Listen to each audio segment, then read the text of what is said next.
बिस्मिल्लाहिर्रहमानिर्रहीम। अस्सलाम वालेकुम नाजरीन, आप यूट्यूब चैनल देख रहे हैं। मैं इमरान खान हूँ। नाजरीन, इस वक्त खेल वहीं पे पहुँच गया जहाँ से ये शुरू हुआ था।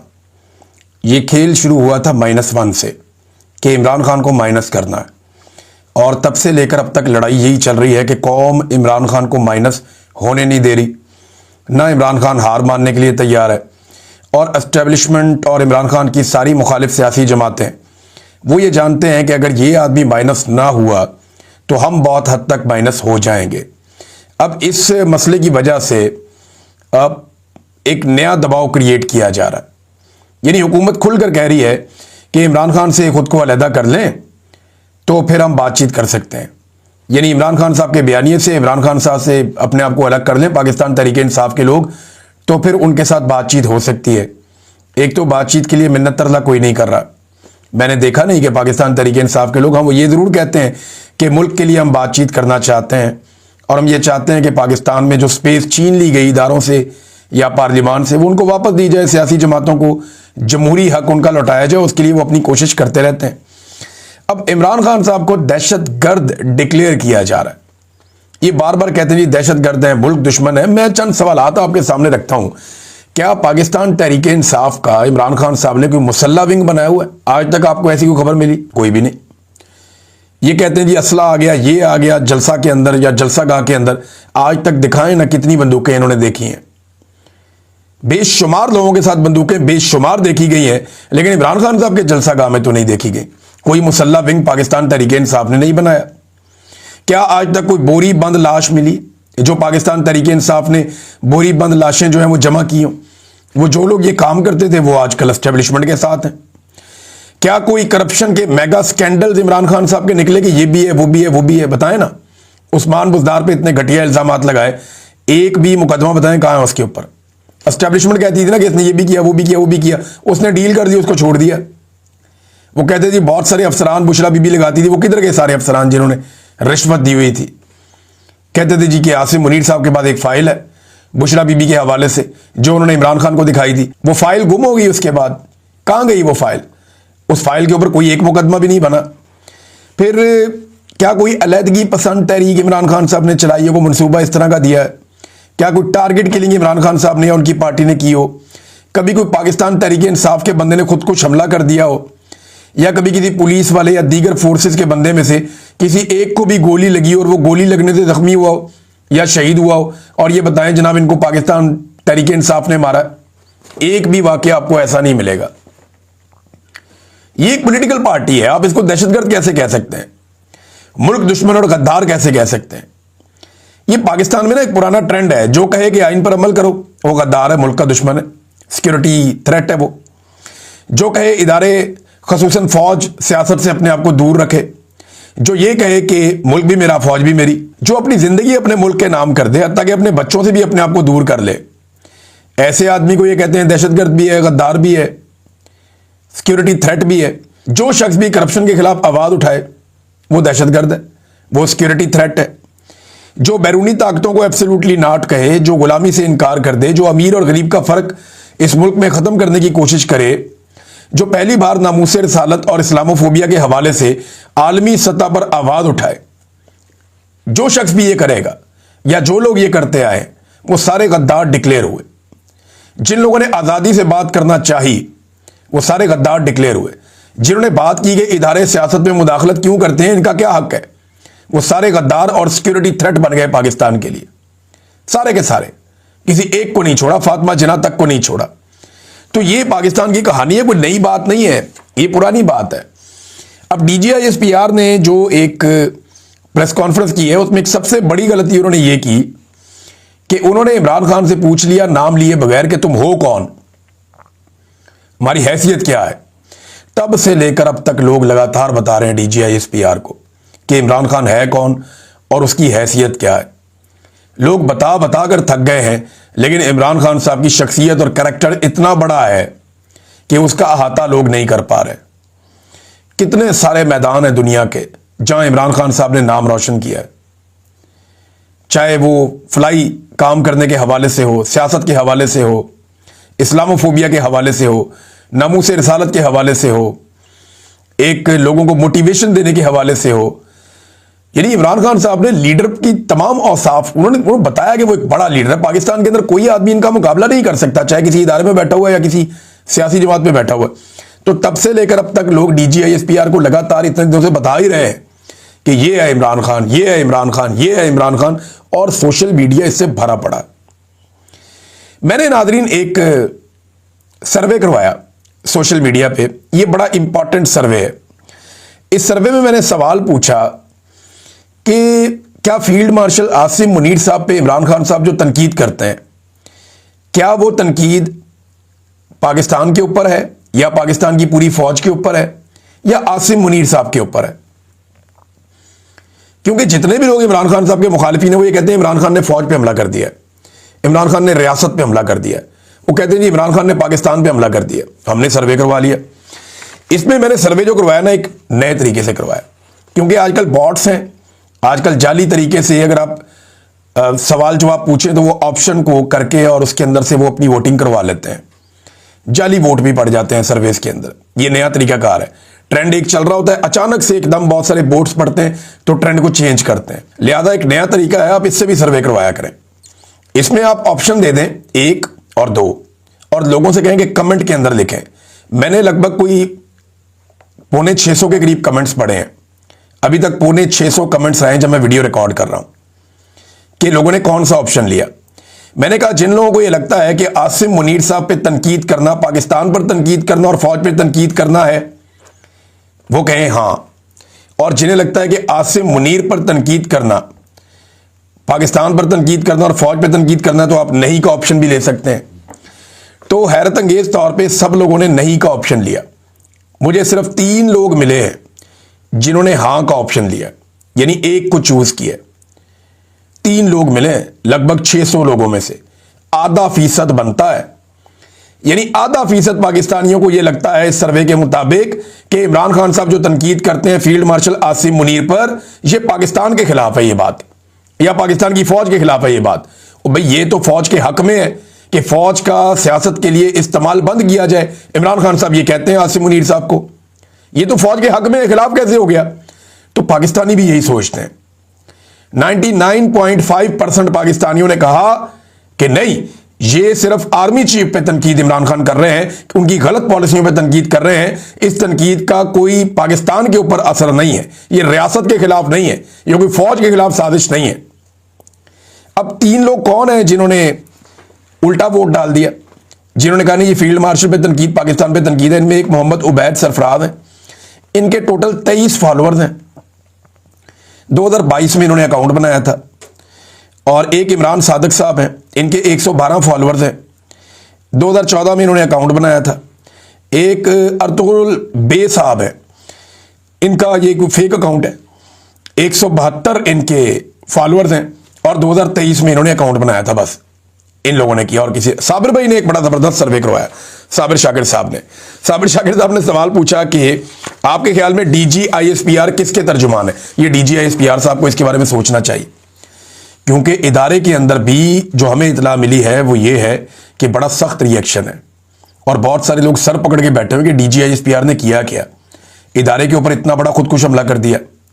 पूरे इदारे की जो एक इमेज है जिसको बड़ी मुश्किल से इदारा संभालता है, अव्वल तो वो इमेज जब इन्होंने जो हरकतें की हैं उसकी वजह से पूरे इदारे की खराब हुई है। ये वाली प्रेस कॉन्फ्रेंस ने तो एक सोने पे सुहागा वाला काम कर दिया, यानी सारा ही काम खराब कर दिया पकड़ के।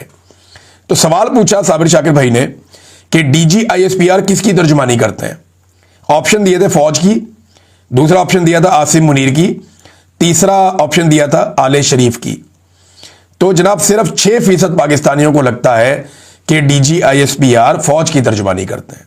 अब ये DGISPR साहब को सोचना चाहिए कि 94% पाकिस्तानियों को लगता है कि वो तर्जुमानी कर रहे हैं आसिम मुनीर साहब की और शरीफ खानदान की।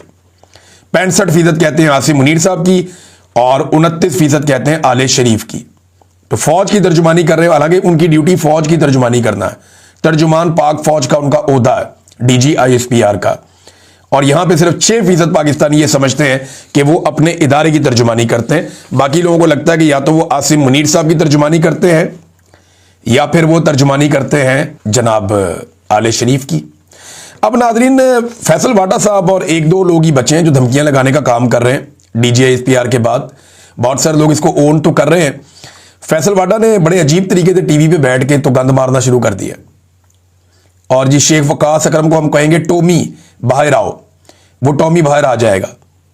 फिर उनका एक छोटा टॉमी है जो MNA है, उसे भी कहेंगे टॉमी बाहर आओ, वो भी बाहर आ जाएगा। फिर एक सेनेटर है खुर्रम निशान, वो अब दहशतगर्द है, उसके साथ वो करेंगे जो दहशतगर्दों के साथ होता है। अंदाजा करें आप, रगड़ के रख देंगे, ये कर देंगे, वो कर देंगे। फैसल वाडा की धमकियां ही खत्म नहीं हो रही, मैं हैरान हो रहा हूं, धमकियां ही खत्म नहीं हो रही। और फिर जवाब तो आना था। सेनेटर खुर्रम निशान साहब का जवाब है, उन्होंने कहा वाडा मेरे बेटे कभी मिलो, मैं तुम्हें बताता हूं कि मैं कौन हूं और तुम्हारी औकात क्या है।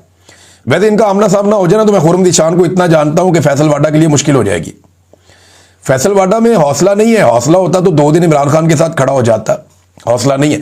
जावेद हाशमी साहब ने भी फैसल वाडा को मुखातिब किया, उन्होंने कहा बेनामी सेनेटर की तरह के फौज के तर्जुमान जिस तरह खुलकर सामने आ गए हैं, वाज़ेह है कि इनके पीछे जो डाकू हैं वो भी नकाब उतारकर सामने आ गए हैं।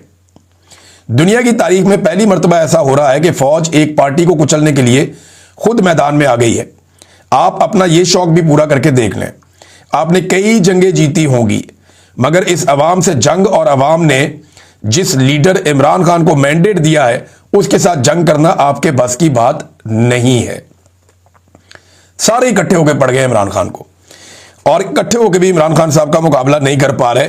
फैसल वाडा साहब ने जो बात की वो सिंपल ये है, मुझे नाज़रीन बड़ा अच्छी तरह याद है, ये जो बड़के मारने वाले लोग हैं ना, इनकी मैं आपको एक मिसाल देता हूं। हम लोग जब छोटे थे तो सब बच्चों की तरह हमें बड़ा शौक था कि हम जानवरों को देखें, चिड़ियाघर जाएं, वहां पे भालू है, शेर है, चीता है, ज़राफ़ा है, ज़ीब्रास होते हैं, हाथी भी होता था। तो बड़ा लगाव होता है ना बच्चों को जानवरों के साथ, हमें भी था। तो हम अपने पेरेंट्स से जिद करके, बाकी बच्चे भी सारे, हम लोग जाते थे चिड़ियाघर लाहौर में रहते थे, वहां जाते थे देखने के लिए, छोटे छोटे होते थे। तो तब ना कई ऐसे लोग आ जाते थे जो बड़े ओछे काम कर रहे होते थे, बहुत अजीब, ऐसे जैसे कि सबका सुकून उन्होंने खराब किया होता था चिड़ियाघर में। कभी बंदर को छेड़, कभी हाथी को छेड़, कभी इस जानवर को छेड़, हालांकि जगह जगह लिखा होता है कि आपने इन जानवरों को छेड़ना नहीं है। तो जो बब्बर शेर का पिंजरा था ना, उसके बाहर बहुत रश लगा हुआ होता था। ये मैं अपने बचपन का आपको वाकया सुना रहा हूं। तो वहां पे ना ये बहुत सारे लोग आए हुए थे, ये अब खड़े हो गए वहां पे, ये गंवार किस्म के लोग थे, इन्हें अकल मौत कोई नहीं थी, फैमिलीज को देखने भी नहीं दे रहे थे, और वहां पे इन्होंने इकट्ठे जमघट्टा लगा दिया। आवारा किस्म के लोग थे, शेर को कोई मुंह चढ़ा रहा है, कोई उसे आवाज निकाल रहा है, कोई कुछ कर रहा है, कोई कुछ कर रहा है। ये मेरा अपने आंखों देखा वाकया है, मैं छोटा सा था, मैंने देखा कि शेर काफी देर तक ना वहां बैठा रहा, लेटा रहा, ये उसको कभी मुंह चढ़ाए, कभी आवाज निकाले, कभी कुछ करे। एक लड़का तो ऐसा बदतमीज था, वो छलांग मार के अंदर जाकर उसको हाथ लगा के पिंजरे को वापस आ गया, डबल पिंजरा है ना, और वो बड़ी अजीब अजीब हरकतें कर रहे थे। एक बंदे ने पानी मुंह में डाल के उसने कुर्ली भी की। तो हम ये सोच रहे थे किसी को शिकायत लगाएं, ये क्या हरकतें कर रहे हैं, छोटे छोटे होते थे हम। इतने में मैंने देखा कि शेर उठा और वो दौड़ता हुआ एकदम पिंजरे की तरफ आया, और इन लोगों की मैंने दौड़ें देखी हैं। यानी ये जितने लोग शेर को छेड़ रहे थे ना, इनको मैंने उल्टे कदम पीछे की तरफ भागते हुए देखा है। हालांकि सबको पता था वो पिंजरे में बंद है, सबको पता था कि वो जंगले के अंदर उसको कैद किया हुआ है, सबको पता था कि वो बाहर नहीं निकल सकता इस जेल में से। यही हाल आज इमरान खान का है। उसको जेल में डाल के ना बड़े बड़े लोग बड़के मारते हैं, कोई इधर छलांग मारता है, कोई इधर छलांग मारता है, कोई उसके ऊपर कीचड़ उछालता है, कोई उसकी बीवी के ऊपर कीचड़ उछालता है, कोई उसकी बहन के बाल पकड़ के खींचता है, कोई उसे ओए तोए करता है, कोई उसे गाली देता है, कोई उसे ज़हनी मरीज कहता है, कोई उससे बदतमीजी करता है। तो ये सारे लोगों की औकात बिल्कुल वैसी है जैसी वो पिंजरे के बाहर खड़े हुए लोगों की थी। और शेर बैठा हुआ इन्हें देख रहा है, वो अंदर से एक धाड़ मारता है और इनकी दौड़ें लग जाती हैं। एक धाड़ मारता है अंदर से, वो इनकी दौड़ें लग जाती हैं। फर्ज करें अगर वो शेर बाहर आ गया तो इनके साथ क्या होगा। ये चिड़ियाघर तो क्या लाहौर की बाउंड्री से बाहर निकल जाएंगे, मैं उसकी मिसाल दे रहा हूं। तो नादरीन, ये मैंने जो वाकया देखा, मुझे ये सिमिलैरिटी नजर आ रही है। इमरान खान को भी पिंजरे में बंद किए हुए एक शेर की तरह आप ले सकते हैं, जिसको बाहर खड़े हुए आवारा किस्म के लोग, जिनकी अपनी कोई औकात और हैसियत नहीं है और कोई उनके अंदर दिल गुर्दा नहीं है, वो उसको छेड़ रहे हैं। और जिस वक्त वो उठता है, जरा सा धाड़ता है, इनकी दौड़ें लगती हैं। और अगर कहीं वो बाहर आ गया इस पिंजरे से, तो इन सबको पता है कि इनका मुस्तकबिल क्या होगा। और ये जो बाकी सियासी जमातें हैं ना, ये जो आज मजे ले रही हैं, ये कल को पछताएंगी। जिस तरह इमरान खान साहब अपनी ज़िंदगी में अपनी चंद गलतियों पर पछताते रहे ना, इस तरह ये लोग बहुत पछताएंगे, बल्कि इनको पछताने का मौका भी नहीं मिलेगा।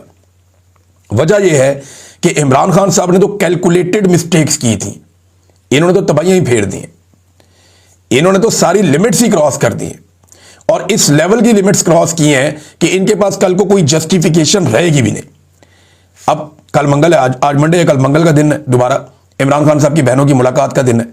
पिछली मरतबा बहुत बड़ी तादाद में लोग गए थे मुलाकात करवाने के लिए, खासतौर पर पंजाब से बहुत बड़ी तादाद में लोग निकले थे। अब टाउट्स धमकियां लगा रहे हैं पहले से ही कि मुलाकात नहीं होनी इमरान खान की, हम करवाने ही नहीं देंगे मुलाकात। और ऑब्वियस है, जिस तरह का स्टेटमेंट इमरान खान साहब ने दिया उसके बाद मुलाकात होना थोड़ा मुश्किल है। लेकिन पेशावर का जलसा बड़ा कामयाब हुआ। अब इमरान खान साहब सबसे पहले तो पेशावर के जलसे का जिक्र करेंगे, और फिर वो जिक्र करेंगे आसिम मुनीर साहब को मिलने वाले इस्तिस्ना पे, और दोबारा जो उनकी तैनाती है इस मामले के ऊपर भी। लिहाजा कोशिश शायद की जाए कि इमरान खान साहब की बहनों को ना मिलने दिया जाए। अब डिपेंड करता है कि कारकुन कितना दबाव बढ़ा सकते हैं या बना सकते हैं। ये फैसल वाडा ने और बाकी लोगों ने जो टाउट्स हैं, इन्होंने दावा किया कि बहुत दूर यहां जेल से रोक दिया जाएगा, नहीं जाने दिया जाएगा जेल की जानिब, और यह भी कहा गया कि इमरान खान साहब की बहनों को गिरफ्तार भी किया जा सकता है। तो देखते हैं कि कल मंगल वाले दिन क्या होता है। बहरहाल इमरान खान की बहनें कह रही हैं कि हम तो जरूर जाएंगे, किसी सूरत हम नहीं रुकने के, हम पहुंचेंगे।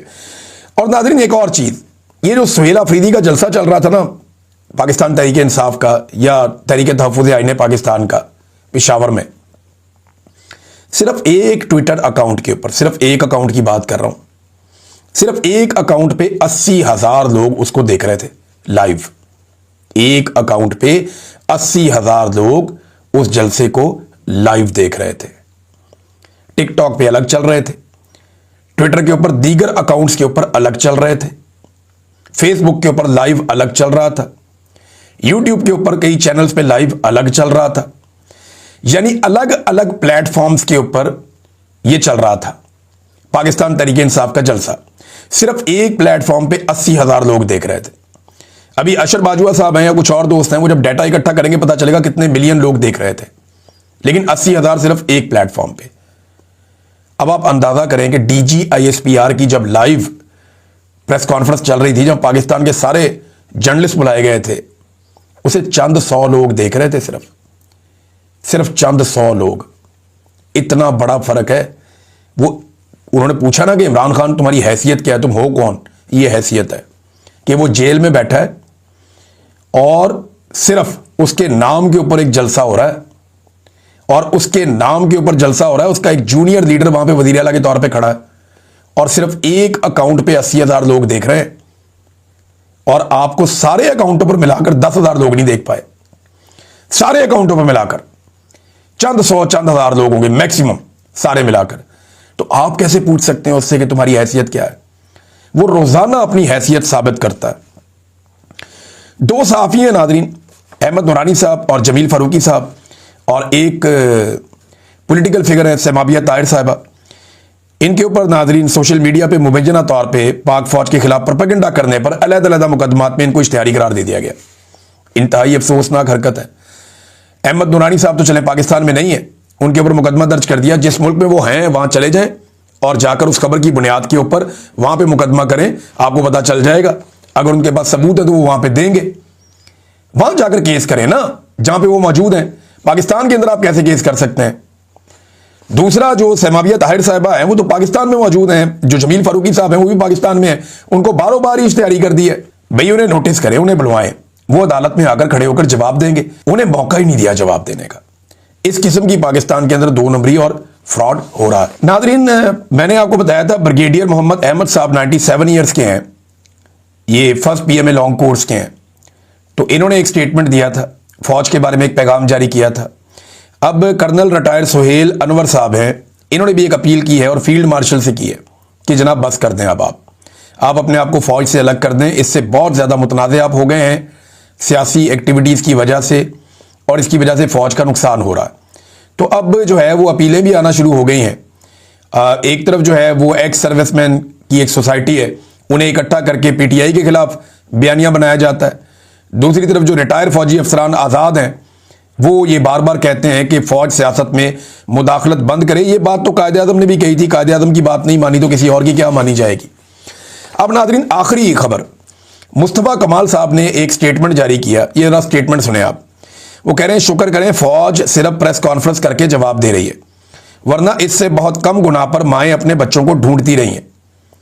यानी फौज के ऊपर इतना संगीन इल्ज़ाम कि यानी कोई कुछ करता भी नहीं और उनके बच्चे गायब कर दिए जाते हैं और माएँ फिर अपने बच्चे ढूंढती हैं। वो कह रहे हैं शुक्र करें कि फौज सिर्फ प्रेस कॉन्फ्रेंस कर रही है, वरना वो जबरी तौर पे लापता भी कर सकती है। ये क्लैरिटी है ना कि माएँ अपने बच्चे ढूंढती रही हैं, या तो जबरी तौर पे लापता कर देंगे या मार के लाश छुपा देंगे। तो फौज के ऊपर इतना घिनौना और घटिया इल्ज़ाम किसने लगाया? मुस्तफ़ा कमाल ने लगाया। कमाल नहीं कर दिया। अच्छा, वो अगर अपनी तरफ इशारा कर रहे हैं तो मैं आपको ये बताऊं कि बोरीबंद लाशें, ये भत्ताखोरी, ये जग्गा टैक्स, ये अगवा बराए तावान और चाइना कटिंग, ये वाकई बहुत छोटे छोटे जराइम थे। इंसाफ मांगना, रूल ऑफ लॉ मांगना, मैंडेट का एहतराम मांगना, आज़ाद अदलिया मांगना, आइन का एहतराम मांगना, ये बड़े जराइम है मेरे ख्याल में। जो मुस्तफ़ा कमाल साहब कह रहे हैं इस एतबार से तो फिर ये छोटे जराइम जो हैं वो यही वाले हैं कि कोई बोरीबंद लाश मिल जाए, कोई जो है वो भत्ताखोरी हो जाए, कोई जो जगह टैक्स किसी से ले लें, कोई चाइना कटिंग कर ले, कोई अगवा बराए तावान कर लें, कोई और गेम कर लें, कोई स्मगलिंग कर लें। ये छोटे छोटे जराइम है ना, बहुत छोटे छोटे जराइम। कत्ल कर दें किसी को, बार बार कत्लो गारतगिरी की जाए, छोटे छोटे टारगेट किलिंग, ये छोटे छोटे जराइम हैं। बड़े जराइम हैं कि आप इंसानी हकूक के लिए खड़े हो जाएं, आज़ादी इज़हार राय मांगें, आप कानून का एहतराम मांगें और आप रूल ऑफ लॉ का आप मुतालबा कर दें। इतने बड़े बड़े जराइम हैं, आप अंदाजा करें। अब तक के लिए इतने, अपना ख्याल रखिएगा, अपने चैनल का भी। अल्लाह हाफ़िज़।